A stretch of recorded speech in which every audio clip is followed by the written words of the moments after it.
आज मैं आप सबको बताऊंगी कि जब हम पूजा करते हैं, जब हम प्रे करते हैं, जब हम भक्ति करते हैं, जब हम ईश्वर परमात्मा भगवान को याद करते हैं, जब उनके सामने हम जाते हैं, जब हम अपने घर में मंदिर में बैठकर हम पूजा करते हैं या फिर किसी मंदिर में जाते हैं, तीर्थ में जाते हैं या घर में ही हम उनकी पूजा करते हैं, तो उस वक्त या जहाँ भी जब भी हम ईश्वर को याद करते हैं तो उस समय हमें ईश्वर से क्या मांगना चाहिए।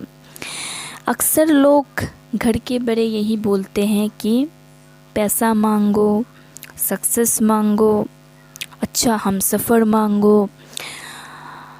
सुख मिलने के लिए लोग ईश्वर की पूजा करते हैं, सुख की कामना रखते हैं ईश्वर के सामने, ईश्वर के सामने अपनी वासनाओं के कामना रखते हैं। तो एक्चुअल में ईश्वर से क्या मांगना चाहिए? अक्सर लोग 99% लोग अपनी कामनाओं की इच्छा पूर्ति के लिए भगवान की पूजा करते हैं, भगवान की आराधना करते हैं, भगवान से अपनी विश मांगते हैं, भगवान से प्रे करते हैं। लेकिन एक्चुअल में परमात्मा भगवान, सर्वशक्तिमान भगवान से हमें क्या मांगना चाहिए? लेकिन ये चीज़ को लोग अक्सर, बहुत सारे लोग इसको नहीं समझते हैं और अपने अज्ञान के कारण, अविद्या के कारण लोग गलत चीज़ें भगवान से मांग लेते हैं। लेकिन असल में, एक्चुअल में भगवान से, परमात्मा, परमपिता भगवान से, परमेश्वर पिता से क्या मांगना चाहिए? जगत जननी माता से क्या मांगना चाहिए? हम लोग हमेशा देखते हैं वैष्णो देवी जाते हैं लोग काली घाट जाते हैं, लोग दक्षिणेश्वर जाते हैं, लोग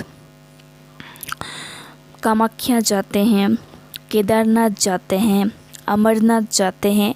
लेकिन हर एक आदमी का, हर एक स्त्री पुरुष का या बच्चों का, जो भी हो, ये लोग क्यों जाते हैं? क्योंकि इनके जो कामनाएं हैं इनको पूरा करने के लिए ही ये लोग भक्ति करते हैं।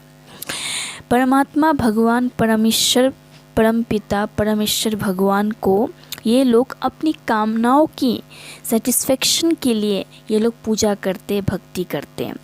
इनको कभी भी भगवान का याद नहीं आता, लेकिन जब भी इनके जीवन में दुख आता है इनको याद आता।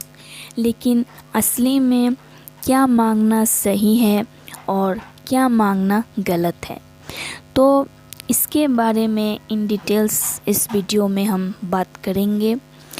तो जब भी हम पूजा करते हैं या भगवान की याद करते हैं या ईश्वर को याद करते हैं या सोते समय याद करते हैं या भक्ति के समय याद करते हैं या पूजा करने के समय याद करते हैं, तो ईश्वर से हमें ये मांगना चाहिए, हमें ईश्वर से भक्ति, प्रेम, ज्ञान, वैराग्य मांगना चाहिए।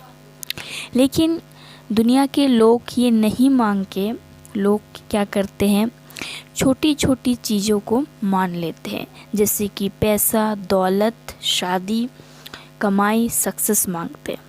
लेकिन एक्चुअल में भगवान इससे भी परे हैं, जो सर्वशक्तिमान है, जो बहुत कुछ कर सकते हैं, जिनके हाथ में सब कुछ है, जो ये सृष्टि को चलाते हैं, जो इस सृष्टि का निर्माण करते हैं, जो इस सृष्टि को ज्ञान देते हैं, जान देते हैं, जो इस सृष्टि को जीने का मौका देते हैं, उस भगवान, परमेश्वर भगवान के सामने ये पैसा, दौलत, शादी, घर, मकान कुछ फ़र्क नहीं होता है। लेकिन इंसान हमेशा इन चीज़ों की विश करते हैं, लेकिन एक्चुअल में ऐसा नहीं होता है। अगर कुछ मांगना है तो ज्ञान, भक्ति, वैराग्य, प्रेम मांगना चाहिए। यही भगवान से मांगना उचित है। बाकी जो भी चीज़ दुनिया में लोग मांगते हैं, ये सारे चीज़ मिल तो जाते हैं, लेकिन इससे इनका कभी उद्धार नहीं होता, इससे इनको कभी शांति नहीं मिलती। इसलिए हमेशा परमेश्वर भगवान के सामने में अपनी वासनाओं के प्रति मांगना नहीं चाहिए, अपनी वासनाओं की पूर्ति करने के लिए नहीं मांगना चाहिए। ईश्वर के सामने में वासनाओं को जीतने के लिए आशीर्वाद कृपा मांगना चाहिए। तो प्लीज़ वीडियो को लाइक कीजिए, सब्सक्राइब